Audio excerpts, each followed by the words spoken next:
Trader Zelman here, July 24, 2018. It's in the evening, and we're taking a look at CELZ Creative Med Technologies. I've been doing updates throughout some time on this particular stock. Doesn't look too healthy. Resistance keeps coming into play.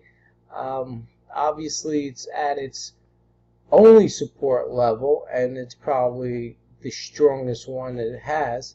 I believe if it breaks through this, it's going even lower. I didn't like it after I saw that 6.5 wall that was placed on the 17th at the open, I believe.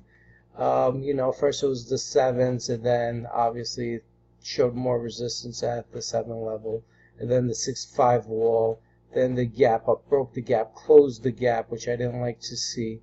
And now it seems like it's trailing lower and it's at this huge support area. But if it breaks, I really hope my followers has taken the profits off the table. Good luck to you guys. There's nothing else I can say right now. I just don't like the way it looks. Once again, this is Zelman.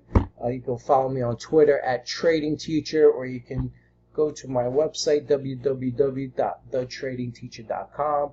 I hope this tutorial of CELZ was informative. If you like this video, please give me a thumbs up on YouTube, or like it on Twitter.